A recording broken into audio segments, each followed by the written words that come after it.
নমস্কার বন্ধুরা, ইয়ন্স গ্যালারিতে আপনাদের স্বাগতম জানাচ্ছি। আমি নীলাঞ্জন। আমাদের আজকের নিবেদন লেখক আশিস চক্রবর্তীর কলমে এক হাড় হিম করা ভূতের গল্প, শিকার। আজকের গল্পের বিভিন্ন চরিত্রে অভিনয় করেছে প্রীতম, রাজ, অভিষেক, শিউলি ও আমি নীলাঞ্জন। আবহ সঙ্গীতে 49C প্রোডাকশন, প্রচ্ছদলঙ্করণে ক্রিয়েটোমেনিয়া। চলুন তাহলে শুনে নেওয়া যাক আমাদের আজকের নিবেদন লেখক আশিস চক্রবর্তীর কলমে, শিকার।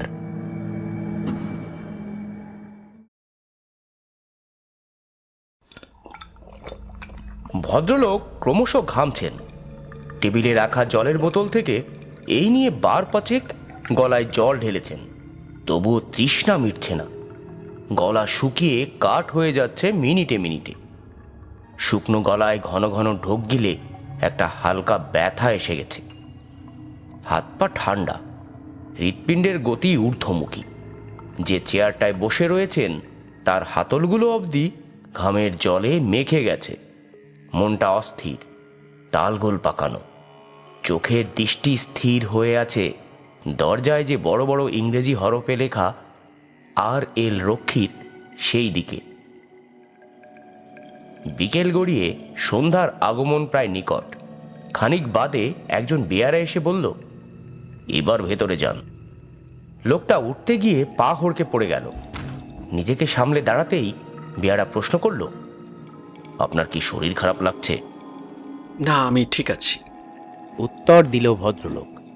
উল্টো দিকের ঘর থেকে দরজা খুলে বেরিয়ে এলো একটা অল্প বয়স্ক ছেলে।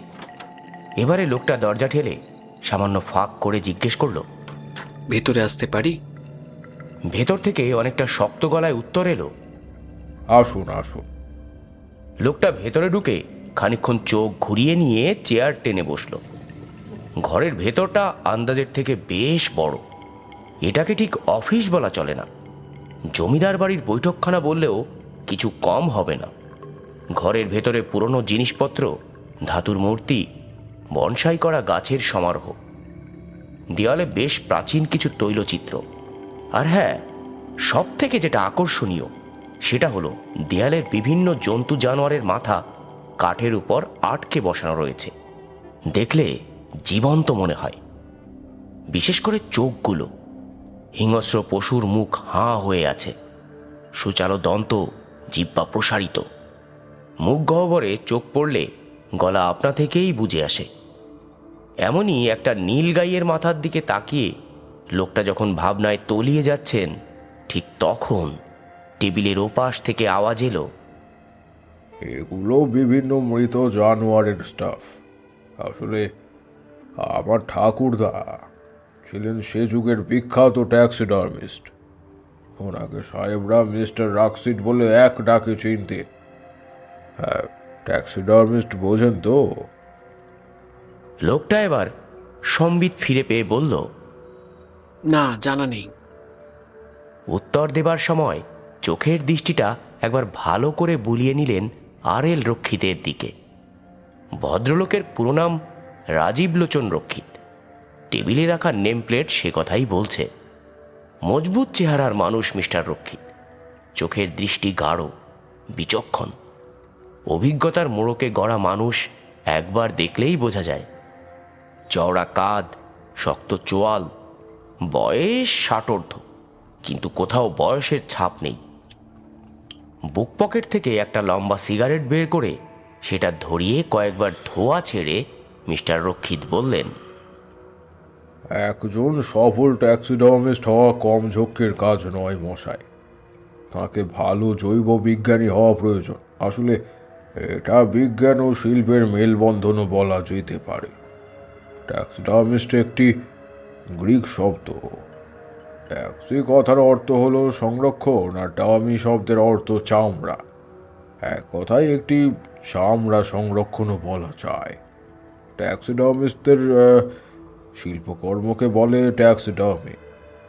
মৃত প্রাণীকে বিভিন্ন রাসায়নিক অ্যালকোহলে ডুবিয়ে তার সর্বাঙ্গ কেটে ব্যবচ্ছেদ করে অপ্রয়োজনীয় অংশ বাদ দিয়ে চামড়ার রোম শরীরের উপরিভাগকে পোকামাকড় থেকে রক্ষা করে তাকে পুনরায় জ্যান্ত প্রাণীর মুখের অভিব্যক্তি দেয়া কম বড় ব্যাপার নয় মশাই, বড় মাপের শিল্পীর কাজ।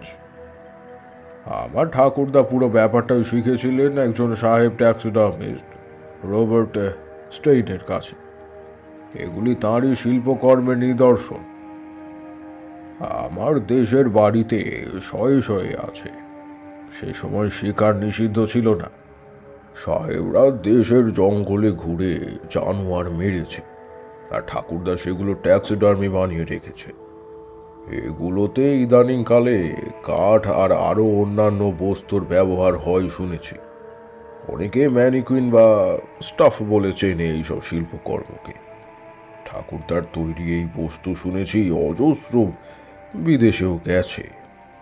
বর্তমানে এই শিল্পকর্মের ধারক আমাদের বংশে আর তেমন কেউ নেই। ঠাকুরদার সঙ্গে সঙ্গে সেসব বিলীন হয়ে গিয়েছে। যাক কি সেসব কথা, এখন বলুন আমার মতন একজন ব্যবসায়ী মানুষের কাছে আপনার আগমনের কারণটা কি? লোকটা এতক্ষণে মন্ত্রমুগ্ধের মতো কথা গিলছিল, এবারে খানিকটা থতমত কাটিয়ে বলল, আগে আমার নাম বরুণ মিত্র। আমি আপনার লেখা শিকারের আড়ালে বইটি পড়েছি। প্রকাশনা থেকেই আপনার ঠিকানাটা পাই, তারপরেই অ্যাপয়েন্টমেন্টটা করিয়ে নিই। বলতে পারেন আমি আপনার গুণমুগ্ধ ভক্ত। কিন্তু বরুণবাবু থামলেন, তারপর রুমাল বার করে ঘাম মুছলেন। হাতের সিগারেটটা ছাইদানির দিকে এগোতে এগোতে মিস্টার রক্ষিত বললেন, 20 বছর আগের লেখা আমার একটা বই পড়ে আপনি আমার অ্যাপয়েন্টমেন্ট নিয়ে আমাকে ধন্যবাদ জানাতে আসেননি নিশ্চয়। আর তাছাড়া আপনার মনের অস্থিরতা, ঘাবড়ে যাওয়া শরীরের অঙ্গভঙ্গি বাইরে প্রকাশ পাচ্ছে খুব ভালোভাবে। আপনি তো শিকারী ছিলেন, তাই না? জিজ্ঞাসা করলেন বরুণবাবু। মিস্টার রক্ষিত বললেন, ওটাকে শিকারি বলে কিনা জানি না, আসলে অল্প বয়সে আমি ছিলাম শিকারী। কেনেথ অ্যান্ডারসনের বিরাট ভক্ত। জিম করবেটের নাম তো সকলে জানে, ওনার লেখা শিকার কাহিনী প্রায় সকলেই পড়েছেন। তবে কেনেথ অ্যান্ডারসন কোনো অংশে কম যান না মশাই। করবেটের মতো ওনার শিকারের কাহিনীগুলো গাড়োয়াল বা কুমায়ুন কিংবা হিমালয়ে নয়। কেনেথের জঙ্গলের কাহিনীগুলোর প্রেক্ষাপট পশ্চিম ঘাটের নীলগিরি পর্বতমালা। মানুষ খেকো সাপদের পিছনে ছুটে বেরিয়েছেন তিনিও। করবেটের মতো তিনিও ছিলেন প্রকৃত প্রেমী, লিখেছেন শিকারের ওপর একের পর এক বিখ্যাত বইও। এখন থাক সে কম্প্যারিজন। এখন আপনি বলুন তো আমাকে কি শিকারে যেতে হবে? এসব তো এখন পুরোপুরি বেআইনি কারবার। ঠিক তা নয়, একটা অন্য ব্যাপার। কিছুটা সময় পেলে পুরো ব্যাপারটা আপনাকে খোলসা করে বলতে পারি। বললেন বরুণবাবু। মিস্টার রক্ষিত টেবিলের সাইডে থাকা একটা সুইচে চাপ দিতেই বেয়ারা বাইরে থেকে দরজা ঠেলে ভেতরে মুখ বাড়ালো। মিস্টার রক্ষিত বললেন, এখন বাকি সব অ্যাপয়েন্টমেন্ট ক্যান্সেল। ঠিক আছে স্যার, বলে বেয়ারা চলে গেল। এরপর মিস্টার রক্ষিত সূক্ষ্ম দৃষ্টি আর কৌতূহল নিয়ে বরুণবাবুর দিকে চেয়ে রইলেন। বরুণবাবু টেবিলে রাখা গ্লাসের জলটা এক ঝটকায় সম্পূর্ণ শেষ করে বলতে আরম্ভ করলেন, কয়েকদিন ক্রমশ মৃদু মৃদু ভূমিকম্পটা অনুভব করেছেন নিশ্চয়ই। ঘটনাটা শুরু সেখান থেকেই। অবশ্য এর সঙ্গে আগের কিছু কথা বলা প্রয়োজন হয়ে পড়েছে। সরকারি অফিসের আমি একজন সামান্য কর্মচারী। বদলি হয়ে এখানে এসেছি মাস 2 হলো। কাজেই একটা ভাড়ার ঘরের দরকার হয়ে পড়ল। ঘর পেতে অসুবিধে হয়নি, ডেলি প্যাসেঞ্জারই করি। সেই সুবাদে পরিচিত দত্তবাবু একটা বাসার খোঁজ দেন। তিনি অবশ্য বাড়ি সম্বন্ধে কিছুই জানতেন না। বাড়ির মালিক থাকেন বাইরে, ফোনে কথা হয়, সেই অনুযায়ী অগ্রিম কয়েক মাসের টাকাও পাঠিয়ে দিই। ঘরের চাবি আমাকে এসে দিয়ে যায় একটা অল্প বয়স্ক ছেলে, ওর নাম নীলু। এরপর থেকে ওর দেখা খুবই কম পেয়েছি, খুব দরকারে 2-1 মাত্র। এদিকে নিরিবিলি পরিবেশে দিব্যি সুন্দর ঘর, চতুর্দিকে ছেয়ে আছে গাছগাছালি। কাছেই একটা বৃহৎ জলাশয়। সব মিলিয়ে বেশ মনোরম পরিবেশ। বাড়ির অবস্থা খুব প্রাচীন না হলেও মাঝামাঝি। কয়েকটা প্রাচীর বেশ দুর্বল। সপ্তাহ খানেকের ভেতর বাড়িটার মোহ আমাকে পেয়ে বসল। মালিকের সঙ্গে কথা বলে যৎসামান্য দামে সেটা কিনে ফেলি। বাড়ির মালিক দেখাশোনার অভাব বোধ থেকে এবং এক প্রকার পুরনো বাড়ি থেকে নিস্তার পাওয়ার মতো করে বাড়িটা যেন আমাকে গুছিয়ে দিল। আমি সে সময় লাভের অঙ্কটাই দেখেছিলাম। বাড়ির ক্ষয়প্রাপ্ত এলাকাগুলো এড়িয়েই চলতাম। কিন্তু এবারে বরুণবাবু দম নেবার জন্য একটু থামলেন। মিস্টার রক্ষিত বললেন, এরপর কি হলো? হ্যাঁ, বলছি। কয়েকদিন ধরে হালকা হালকা ভূমিকম্প ঘরটাকে কাঁপিয়ে দিয়ে যাচ্ছিল। মনে মনে ঠিক করলাম আলাদা বাসা ভাড়া নেব, তারপর বাড়িটা মেরামত করব। এই বাড়ি ভেঙে চাপা পড়ে মারা পড়াটা আশ্চর্যের নয়। হঠাৎ দিন 15 আগে রাত্রিবেলা একটা জোরালো ভূমিকম্পের কাঁপুনিতে আর বিরাট শব্দে ধরফড়িয়ে উঠে দেখি পাশের ঘরে দেওয়ালটা ধসে গেছে। ইলেকট্রিকের বাতিও আর জ্বলছে না। হাতড়ে কোনো মতে টর্চটা খুঁজে নিয়ে এগিয়ে যাই ভগ্নদশা প্রাপ্ত প্রাচীরটার দিকে। সারা ঘরময় তখন ধুলো আর ধোঁয়া। আলো ফেলে কয়েক পা এগিয়ে যেতেই আমার বুকের ভেতরটা ধড়াস করে উঠল। এ কি দেখছি আমি? কি দেখলেন সেখানে? দেয়াল সমেত মেঝে খানিকটা ধসে গিয়ে সেখান থেকে উঁকি দিচ্ছে আরো একটা ঘর। মানে ঘরের তলায় আরো একটা ঘর। ইন্টারেস্টিং। তারপর কি করলেন? আমি প্রথমটা ভয় পেয়ে গেছিলাম। তারপর ফাটলের অংশ দিয়ে আলো ফেলে দেখি নিচের দিকে বেশ ভালোই সাজানো গোছানো আসবাবপত্রে ঠাসা গুপ্ত একটা ঘর। কেবল দীর্ঘদিন অব্যবহারের ফলে ধুলো, কালিঝুলি, মাকড়সার জালে প্রায় ঠেসে রয়েছে। খানিক সাহস জড়ো করে খুব সাবধানে নিচে নেমে দেখি সে ঘর। মাটির তলায় কতদূর অবধি যে ছোট ছোট কুঠুরি আকারে ওর বিস্তার, তার ইয়ত্তা নেই। কি কি দেখলেন ঘরের ভেতরে? মানে ওই গুপ্তধন, দামি জিনিসপত্র কিছু? ভয় তো আমার হাত পা গুটিয়ে আসছিল। খুব নিখুঁতভাবে খোঁজাখুঁজি করিনি কিছু। ঘরের ভেতরে পুরনো পালঙ্ক, আরো অন্যান্য কাঠের আসবাবপত্র, দেওয়ালে ব্রিটিশদের কিছু তৈলচিত্র, পুরুষের চিত্রগুলো যুদ্ধের পোশাক পরা, একটা মেমের চিত্র রয়েছে বিভিন্ন কায়দায় ঘরের অনেক জায়গায়, আর দেওয়ালে জন্তু জানোয়ারের মাথা আটকানো, ঠিক আপনার ওই ঘরের মতোই। এখানে এসে আপনার কাছে জেনে যা বুঝলাম, ওই ঘরে নিশ্চয়ই থাকতো কোনো ট্যাক্সিডার্মিস্ট। বুঝলাম। সাহেবে হয়তো আনন্দ ফুর্তি কিংবা লোকচক্ষুর আড়ালে কোনো প্রকার কুকারবার করার জন্যই এই কক্ষগুলি নির্মাণ করিয়েছিল। ব্রিটিশ সাহেবদের খামখেয়ালিপনার নজিরের তো অভাব নেই এদেশে। তবে গুপ্ত কক্ষ দেখে আপনার এভাবে ঘেমে নিয়ে ভয় পাওয়ার মতো তো আমি কিছু বুঝলাম না। এ তো খুব মামুলি একটা ব্যাপার। আমাদের দেশের নবাব জমিদাররা লুঠের ভয়ে এ ধরনের গুপ্ত কক্ষ বা চোরা কুঠুরি বানিয়ে রাখতেন ধন সম্পদ রাখবার জন্য। বরং আমি বলবো, আপনার তো কপাল খারাপ, গুপ্তধনের কাছে গিয়েও কিছু পাননি, কিংবা হয়তো সেখানে এখনো ভালো কিছু রয়েছে, আপনি খুঁজে দেখেননি। বরুণবাবু একটু জল চাইলেন। রক্ষিতবাবুর আঙুলের ইশারায় বেয়ারা জল দিয়ে গেল। এবার বরুণবাবু আবার কপালের ঘাম রুমালে মুছে গলাটা একবার পরিষ্কার করে বললেন, ঘটনার এখানেই তো শেষ নয়, বলতে পারেন আসল অধ্যায় শুরু এর পর থেকেই। আসল অধ্যায়? সেটা কিরকম? ধন সম্পদের লোভ বা চিন্তা আমার মাথায় যে খেলেনি সেটা বলবো না। এদিক সেদিক নাড়িয়ে সরিয়ে কাঠের আলমারি খুলে বেশ কিছু সাহেবী স্ত্রী পুরুষের পোশাক ছাড়া আর কিছু না পেয়ে একটু হতাশ হয়ে অন্ধকারে দ্রুত ফিরে আসতে গিয়ে এক জায়গায় হোঁচট খেলাম। ঝট করে উঠে সেখানে আলো ফেলে দেখি একটা লম্বা কাঠের দরজার মতন কি যেন নিচে শোয়ানো, আর তাতে শেকল চড়ানো রয়েছে।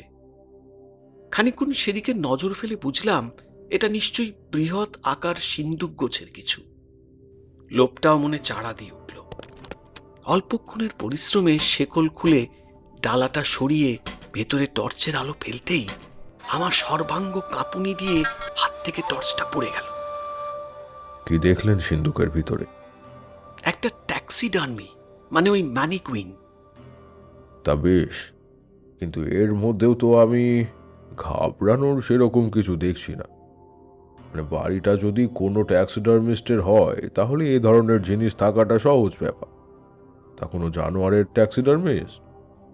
জানোয়ার নয়, মানুষের। কি বলছেন কি? সত্য বলছি। দেওয়ালে বিভিন্ন কায়দায় আটকানো মিমের যে ছবি এতক্ষণ দেখেছি, হুবহু সেই মুখ। সেই মেমই শুয়ে রয়েছে চোখ খুলে। তফাৎ শুধু মুখটা শুকনো, চোখের মণি আলো পড়ে ঝলঝল করছে। মাথা ভর্তি বাদামি রঙের এক রাশ চুল, হাত পা শীর্ণ, পরনে ধূসর রঙের পোশাক। এই বুঝি উঠে বসে আমার সঙ্গে কথা বলবে, এমনই মুখের কায়দা। সবটা দেখে আমার বুকের রক্ত জল হওয়ার জোগাড়। কতক্ষণ থ হয়ে সেদিকে তাকিয়েছিলাম মনে নেই। আচমকা নজর একটু সরাতেই দেখি মিমের বুকের উপর রাখা রয়েছে একটা ছোট্ট ধাতুর বাক্স। আমার মাথার ভেতর একটা ঢেউ খেলে গেল তৎক্ষণাৎ।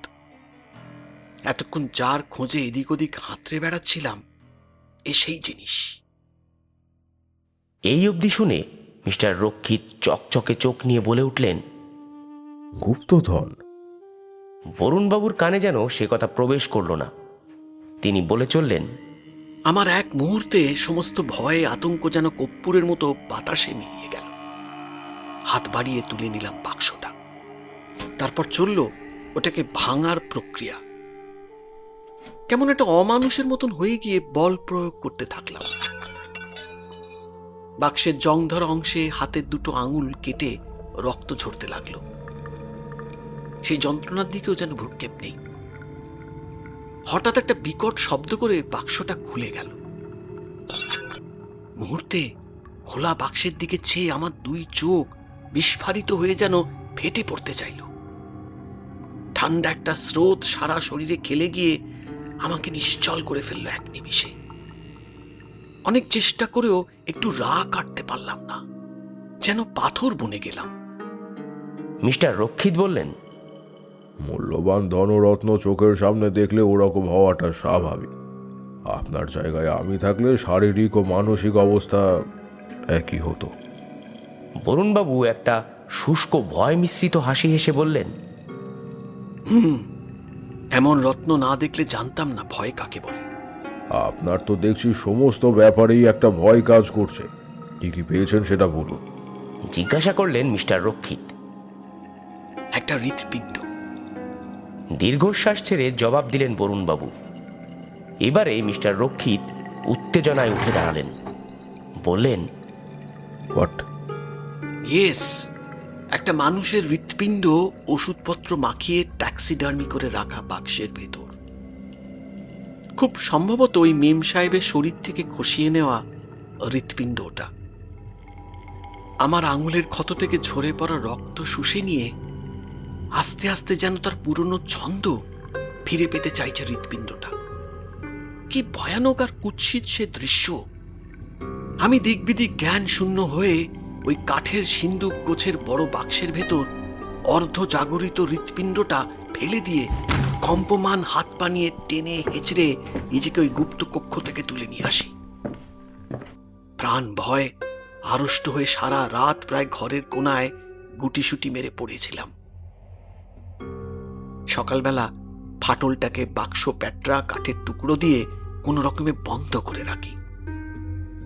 তারপর দত্তবাবুকে এই ব্যাপারে প্রথমে জানাই। পুলিশে জানাইনি আতঙ্কে। বলতে পারেন এসবের পর থেকে আমার মাথাটা তেমন ঠিক কাজ করছে না।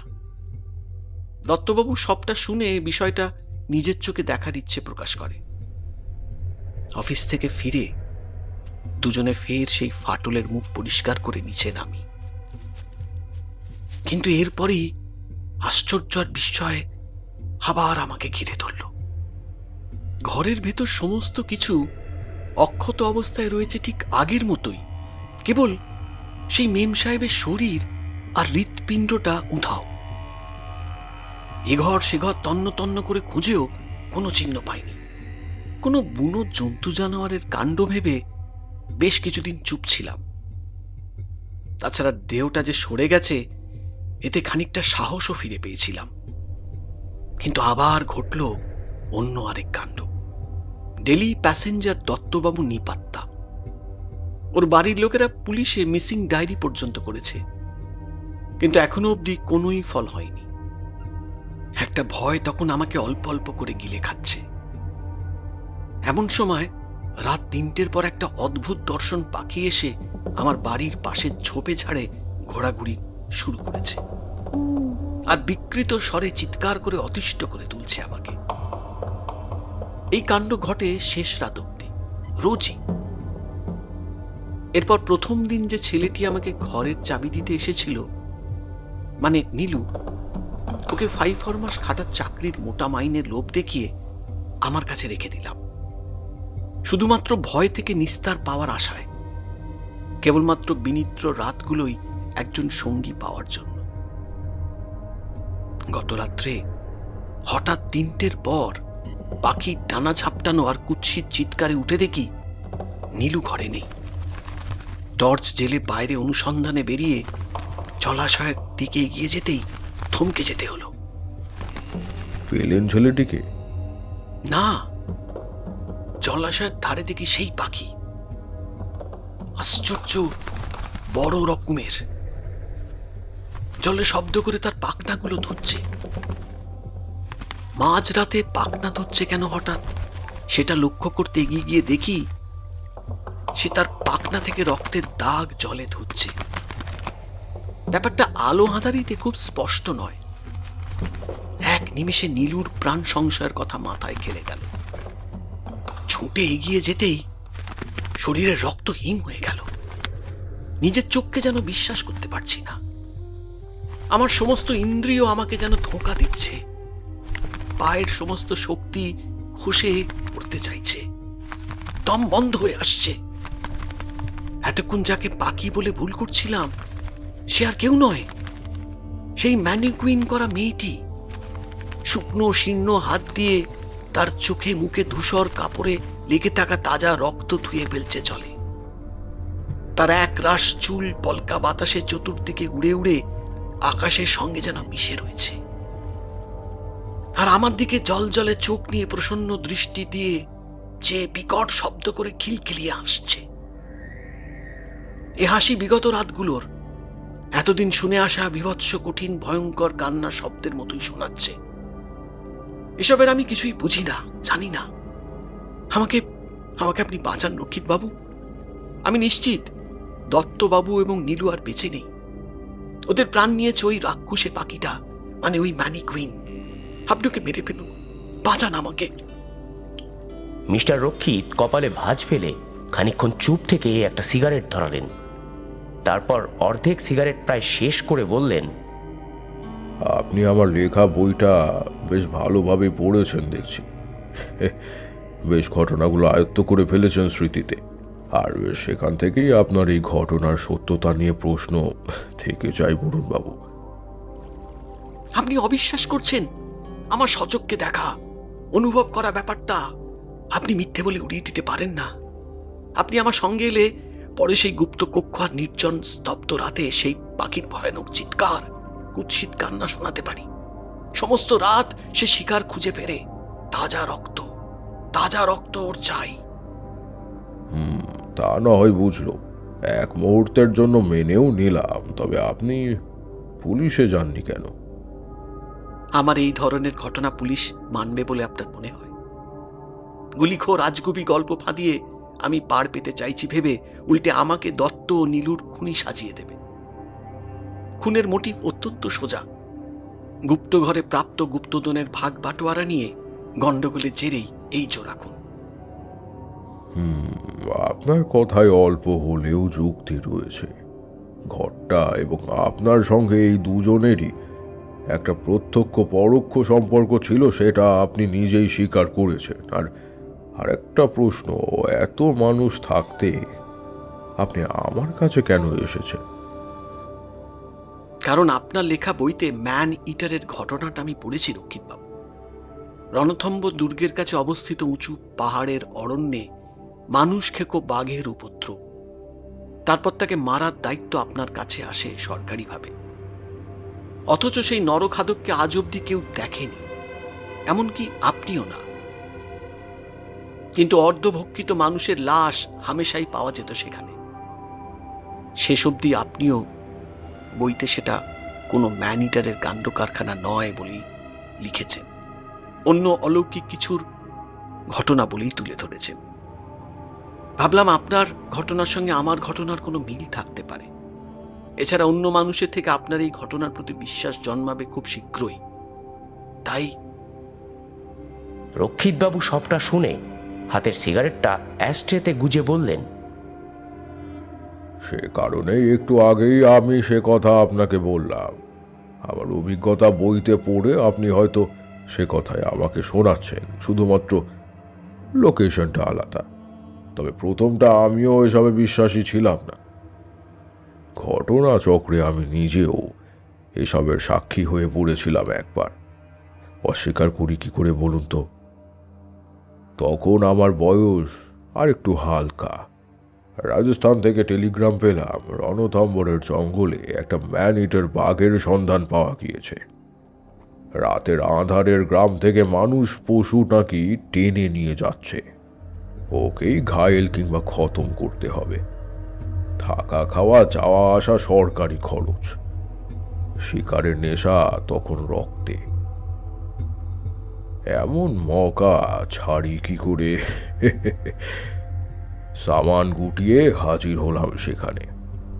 একসময় পৃথ্বীরাজ চৌহান আর তার বংশধরেরা যে দুর্গে রাজত্ব করেছিলেন, সেই দুর্গেই সরকারি সহযোগিতায় আমার আশ্রয় হলো।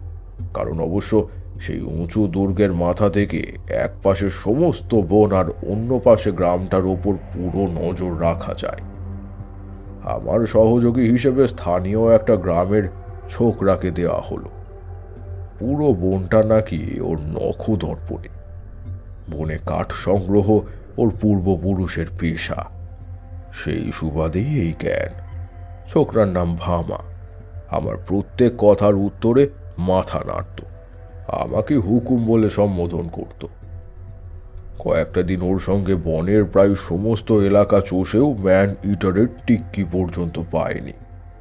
নীলগাই, হরিণ, বুনো শূকর, চিতা অনেক কিছুই চোখে পড়ল, কিন্তু সেই নরখাদক দৃষ্টির মধ্যে আমার এলো না।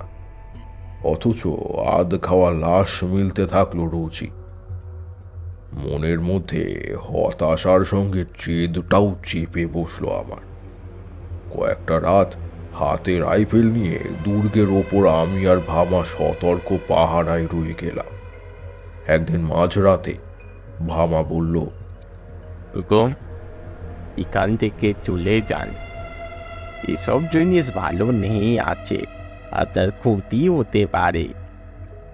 আমি ওর দিকে মুখ ফিরিয়ে বললাম, কি বলছো কি ভামা? একটা মানুষ খেঁকো বাঘকে ছেড়ে দেব? এই বাঘ ভাল্লুক নয় হুকুম, ই হলো বানশি। বানশি? সে আবার কি? হুকুম, রুদালি জানেন কি? জানি। মৃত ব্যক্তির বাড়িতে লোক ভাড়া করে নিয়ে গিয়ে কাঁদানো হয়। এটা একটা সামাজিক প্রথা। ঠিক বলেছেন, ও বানশিও এই ধরনেরই কিছু আছে। তবে ওর কারবার কিছু ভালো নেই। ও সবটাই অপশক্তি। আপনার আগে সরকারি আদেশে একজন সাহেবই বাঘ শিকারে এসেছিলেন।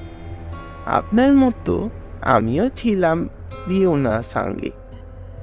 একবার মাঝরাত্রির মেয়ে ও সাহেব না, ও গোটা দুর্গে চিৎকার করে বেরিয়েছে। সে কি জানেন? সে ভয়ে ভয়ে চিৎকার করেছে। ওই জঙ্গলে নাকি বহুকাল আগে খুন হইয়াছিল। এখানে বেড়াতে আসা এক আইরিশ কুমারী মেয়ে, সে নাকি খুন হয়েছিল। ওদের মৃত কবরে বসে পরিবার হয়ে কাদার হত্যা আছে হুকুম। তো সেই মেয়েরা যদি উপখাতে মরে তাহলে ওরা বাঞ্চি হয়ে রক্ত পিপাসু হয়। ওই সাহেবের কাছ থেকেই ও বাঞ্চি কথাটা শুনেছিলাম। এটা হলো খারাপ রে, কিংবা খারাপ ও আত্মা দিয়ে বলতে পারে। যে বাড়িতে পাখির রূপ নিয়ে বাঞ্চি এসে রাত ভোর কান্না শহর ডেকে যায়, এবারের কেউ না কেউ ও মারা যায় হুকুম। তারপর সেই মৃতদেহের উপরে বসে বাঁশিরা, ওরা মাংস রক্ত সব ভক্ষণ করে ভাত খাওয়া মরার উপর বসে কান্না করে। সেই কান্নার আওয়াজ যার কানে পৌঁছবে হুকুম সেই মরবে, এ তো আমি জানা আছে। সাহেব নাকি নিজের চোখে এসব দেখেছেন। ওই একজন বিরাট পাখাওয়ালা এক পাখি কেঁদে কেঁদে মরা মানুষ ছিঁড়ে ছিঁড়ে খাচ্ছে। এরপর তিনি মেন ইটারের পিছনে আর ধাওয়া না করে উনি ফিরে গেছেন ওনার দেশে। আমার মুখের কাহিনী শুনে মনে হলো ওর সঙ্গে মিল রয়েছে আমাদের গ্রাম বাংলার জম কোকিল প্রসঙ্গে। গভীর রাতে যে বাড়ির আনাচে কানাচে জম কোকিল ডেকে ফেরে, সে বাড়ির লোকের মৃত্যু অনিবার্য। ওকে থামিয়ে দিয়ে বললাম, ভামা, এসব অলৌকিক প্রচলিত কাহিনী এখন বন্ধ রাখো, কাজ করতে দাও। ভামা বলল, না হুকুম, এসব সত্যি কথা আছে। এর ভয়ে গ্রামের লোকজন নিজের ঘরে মোরা পশু পাখির দেহ ওই হাড় ফেলিয়ে রাখে। সব দেখলে বাঞ্চি ওইদিকে ফিরেও তাকায় না। ওইসব দুষ্ট আত্মাদের ও গুলি বন্দুক ও কিচ্ছু করতে পারবে না হুকুম। এদের ওষুধে কালা জাদু। তুমি থামবে ভামা? এসব বললে তুমি আর কাল থেকে এসো না, যাও। আমার ধমক খেয়ে পরদিন থেকে ভামা আর আসেনি। সারাদিন বনের আনাচে কানাচে ঘুরে কোনো ম্যান ইটারের সামান্যতম উপস্থিতির লক্ষণ পায়নি। অগত্যা আবার দুর্গের মাথায় রাত্রে পাহারায় বসলাম, হাতে রাইফেল। হঠাৎ মাঝরাতের দিকে সাদা পোশাকে আপাদমস্তক মোড়া একজন বন থেকে বেরিয়ে গ্রামের পথে যেতে দেখলাম। তৎক্ষণাৎ দুর্গের ওপর থেকে নিচে নেমে এসে দেখি ওকে আদেও কোনো পোশাক পরিহিত কেউ নয়। দুধারে বিস্তৃত এক জোড়া বিস্তর পাখনা। ছুটে গিয়ে ওর কাছে পৌঁছতে পারলাম না।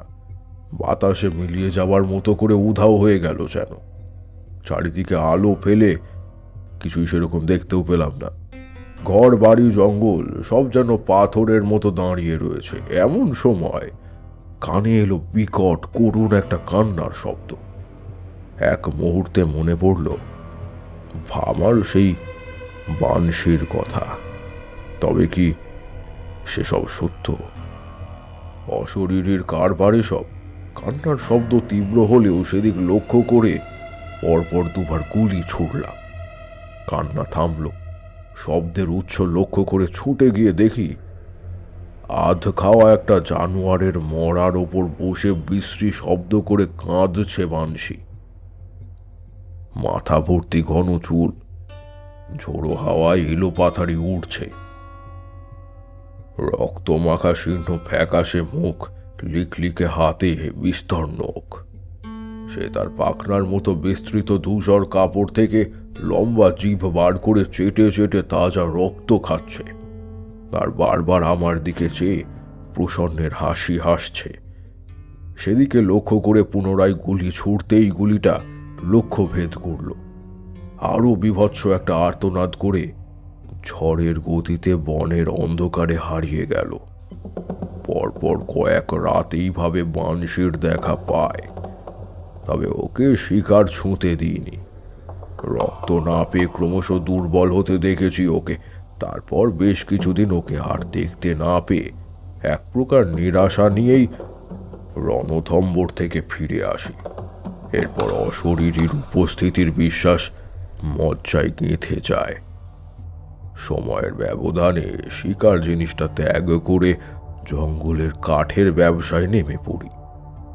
একটা হেরে যাওয়া অনুভূতি এখনো রয়েছে আমার মনের ভেতর। নিরীহ গ্রামবাসীগুলো আমার কাছ থেকে কোনো সাহায্য সেদিন পায়নি। হয়তো ভামাই ঠিক ছিল, ওর আসল ওষুধ ওই কালা জাদু। একটা অত্যন্ত খারাপ অভিজ্ঞতার ভেতরে মিস্টার রক্ষিত ডুবে গেলেন। বরুণবাবু যেন একটু সাহস ফিরে পেলেন। তিনি বলে উঠলেন, সেই জিনিস, হ্যাঁ, সেই বানসী আপনার বর্ণনার সাথে মিলে যাচ্ছে হুবহু। সেই রকমই এক বানসী ফেরত এসেছে রক্ষিতবাবু। মৃত্যুর আর রক্তের খেলায় মেতেছে সে। হয়তো এতকাল কালো জাদু ওকে ঘুমিয়ে রেখেছিল। আপনিই পারেন আপনার এত বছরের পুরনো হিসাব মিটিয়ে মানুষগুলো জীবন রক্ষা করতে। সময় আপনাকে দ্বিতীয়বার সুযোগ দিয়েছে রক্ষিতবাবু। সেবার বানসীকে আপনি নির্মূল করতে পারেননি। এবার বানসীর কিছু করুন। চলুন আমার সঙ্গে। প্রকৃত শিকারী হয়ে উঠবার এটাই সময়। আপনি এগিয়ে না আসলে এলাকা জুড়ে পড়ে থাকবে শুধু বানসীর নির্মম কান্না আর রক্তলোলুপ প্রসন্ন মুখ। আজ কেবল দত্তবাবু আর নীলু নিখোঁজ, সংখ্যাটা বাড়বে। পুলিশ এই অলৌকিক ব্যাপারে শুধু হাসি মস্করা আর মিসিং ডায়েরি ছাড়া কোনো পদক্ষেপ নেবে কিনা আমার জানা নেই। এ বড় প্রাচীন ঘটনা, অনেকটা অভিশাপের মতন। নিশ্চয়ই কোনো এক অলৌকিক শক্তির প্রয়োগে কেউ বা কারা গুপ্ত কুঠুরিতে বাক্সবন্দি করে রেখেছিল এই বানসীর হৃৎপিণ্ডকে। অজ্ঞানতায় আমি এই ভয়ঙ্কর ভুল করে ফেলেছি রক্ষিতবাবু। এর থেকে নিস্তার পেতেই হবে। আপনি এই বানসীর সঙ্গে পরিচিত। নিরীহ মানুষজন এই নিষ্ঠুর নৃশংস ভৌতিক হত্যালীলার কোনো কুল কিনারা পাবে না। হয়তো আবারও জন্ম নেবে কোনো ম্যান ইটারের কাহিনী। রক্ষিতবাবু বরুণবাবুর সমস্ত বক্তব্য শোনার পর বললেন, কতটা অশরীরী বা অলৌকিক সেই বস্তু আমি তা জানি না, শুধু একবার ওর মুখোমুখি হয়েছি। শিকারের সঙ্গে শিকারের লড়াইটা অসমাপ্তই থেকে গিয়েছে। চলুন আরও একবার দেখা যাক। এরপর মিস্টার রক্ষিত টেবিলের পাশে থাকা সুইচটা আরও একবার দাবালেন।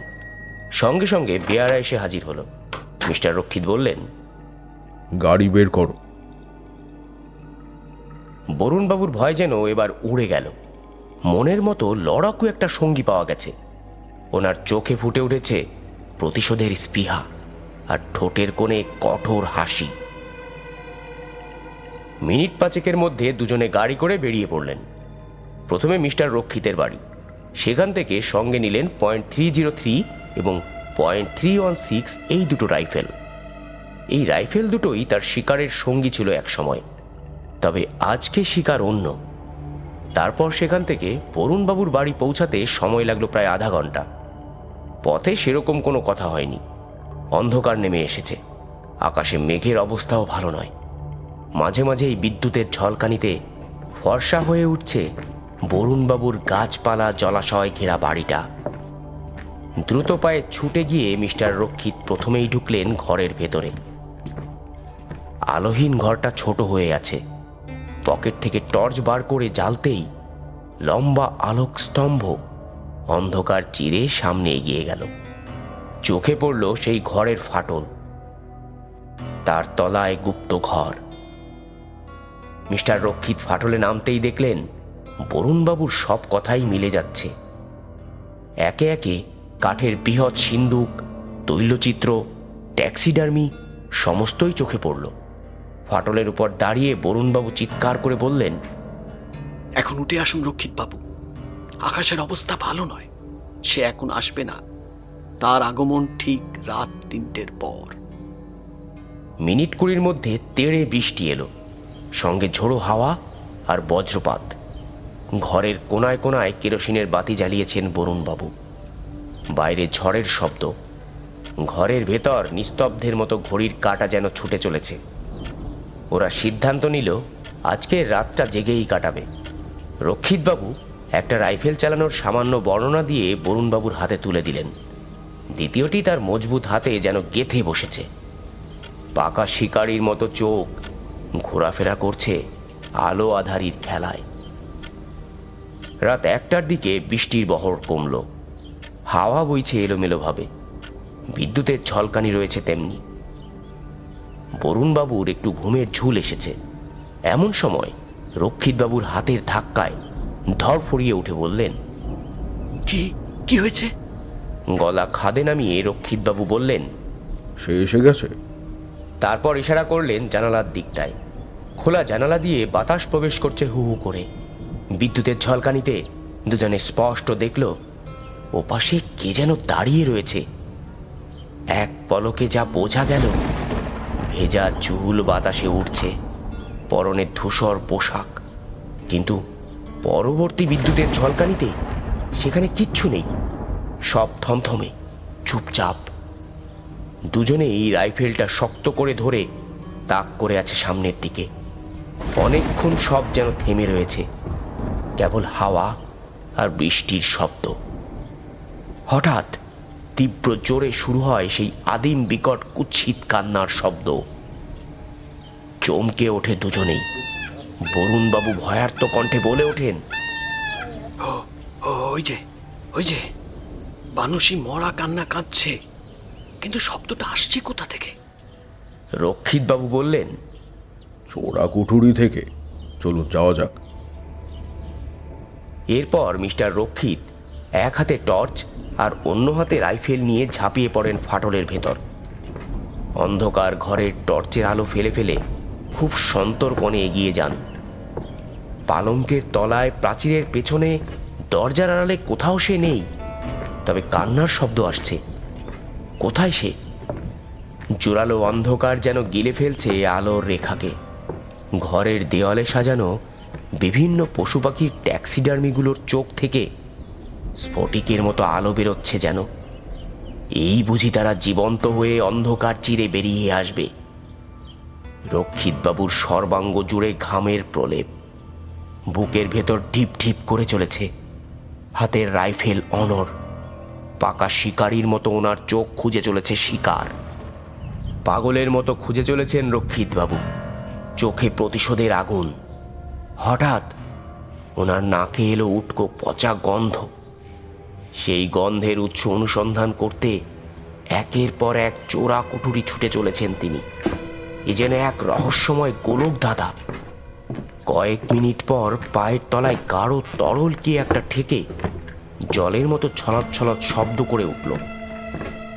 তার সঙ্গে কটু গন্ধের বহর হাজার গুণ বেড়ে গেল। রক্ষিতবাবু টর্চের আলোটা পায়ের তলায় ফেলতেই চমকে ওঠেন। কালো রসালো তরল গড়িয়ে আসছে একটা বড় দরজার তলা থেকে। সেদিকটাতে এগিয়ে গিয়ে দরজা খুলতেই, টর্চের আলোয় ঘরের ভিতরে নজর পড়তেই শরীরটা খারাপ হয়ে আসে মিস্টার রক্ষিতের। ঘরের মেঝেতে স্তূপ হয়ে আছে কবেকার পচা গলা লাশ। হয়তো এর মধ্যেই দত্তবাবু ও নীলুও আছে। সেই আধ খাওয়া পচা মাংসের থেকে রক্ত রস গড়িয়ে ছড়িয়ে পড়েছে কুটুরির মেঝেতে। এরপর একটা ভয় অজগরের মতো অল্প অল্প করে যেন মিস্টার রক্ষিতকে জড়াতে থাকে। পাকা শিকারীর হাত পা সামান্য কেঁপে কেঁপে ওঠে। শরীরের অঙ্গ প্রত্যঙ্গগুলো যেন অবশ হয়ে আসে। সেখান থেকে দ্রুত চলার সময় হঠাৎ টর্চের আলোটা ঘরের ছাদে পড়তেই উনি চমকে উঠলেন। উত্তেজনায় হাত থেকে খসে পড়ল রাইফেল। অন্ধকারের অতল স্পর্শে রাইফেল যেন মুহূর্তে কোথায় বিলীন হয়ে গেল। সে এসে গেছে নিস্তব্ধে, রক্ষিতবাবুর সমস্ত সতর্ক দৃষ্টিকে ফাঁকি দিয়ে। এবারে শুধু কম্পমান টর্চের আলো পড়েছে বানশির উপর। উল্টো হয়ে ঝুলে আছে ছাদ থেকে। বানশির মাথা ভর্তি চুল ছড়িয়ে রয়েছে সমস্ত ঘরের ছাদময়। অনেকটা সর্পিল গতিতে ঘন চুলের গোছা খেলে বেড়াচ্ছে চতুর্দিকে। দেয়াল আর মেঝেতে গাছের শেকড়ের মতো আঁকড়ে রয়েছে যেন। পরনে ধূসর রঙের পাখার মতো বিস্তারিত পোশাক। ওর হিংস্র নিষ্ঠুর জ্বলন্ত চোখ চেয়ে আছে নিচের দিকে, ঠিক মিস্টার রক্ষিতের দিকে।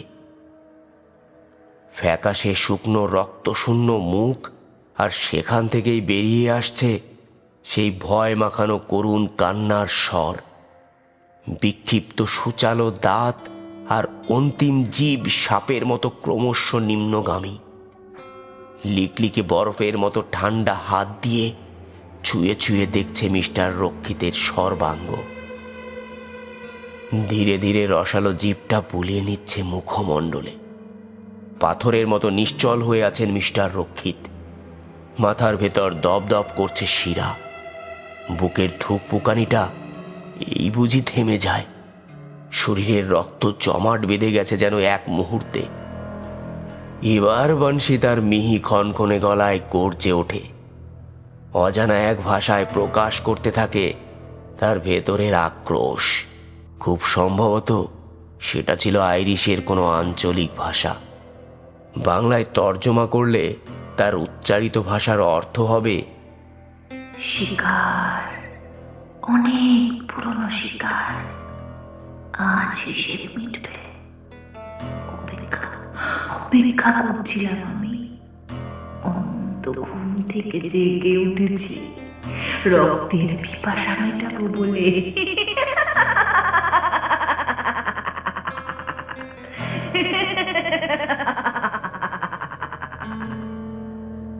মিস্টার রক্ষিতের মনে পড়ে রণথম্বরের সেই রাতে গুলি ছোড়ার কথা। সেই গুলির শব্দ আর আঘাতেই শিকার ফেলে কয়েকটা রাত বনের আধারে পালিয়ে লুকিয়েছিল এই বানশি। এ যে সেই বানশি তাতে আর কোনো সন্দেহ নেই, কারণ তার কাঁধের কাছে স্পষ্ট দেখা যাচ্ছে গুলিবিদ্ধ হবার ক্ষতটা। কিন্তু এত দূরে সে আবার কিভাবে এলো?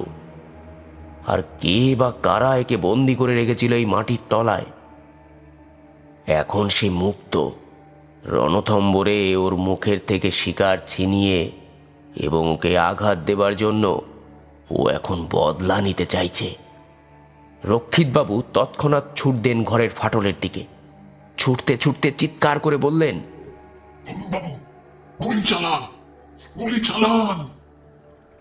কিন্তু কোথায় গুলি? ফাটলের ওপর থেকে ভেসে আসে বরুণবাবুর পৈশাচিক হাসি। তারপর ফাটলের মুখ বরুণবাবু ধীরে ধীরে বন্ধ করে দিলেন ওপরের ঘরের আসবাবপত্র দিয়ে। পেছন থেকে বানশি রক্ষিতবাবুর শরীরে দাঁত বসিয়ে শুষে নিতে থাকে উষ্ণ রক্তস্রোত। মৃত্যুর কোলে ঢলে পড়তে পড়তে এক মুহূর্তে সমস্ত ব্যাপারটা চোখের সামনে পরিষ্কার হয়ে আসে মিস্টার রক্ষিতের। বরুণবাবুর রক্তেই পুনরায় জীবিত হয়ে উঠেছে বানশি। এখন বরুণবাবু হয়ে উঠেছে বানশির শিকার সংগ্রাহক, অর্থাৎ টোপ। অন্যভাবে বললে বানশির সহকারী। এই মুহূর্তে বরুণবাবু জীবিত না মৃত কিছুই বোঝার উপায় নেই। তবে এখন সে মানুষ নয় নিশ্চয়ই। বরুণবাবুর সাজানো এই ফাঁদেই পা দিয়েছে নীলু, দত্তবাবু। একে একে সকলেই শিকার হয়েছে। আর এখন জাদ্রেল শিকারী আর.এল. রক্ষিত সেই ভয়ঙ্কর নৃশংস ফাঁদে পড়ে নিজেই পরিণত হয়েছে বানশির শিকারে। মৃত্যুর কোলে ঢলে পড়তে পড়তে শেষবারের মতো মিস্টার রক্ষিতের কানে আসে বরুণ মিত্র ও বানশির মিশ্রিত নারকীয় জোরালো হাসি।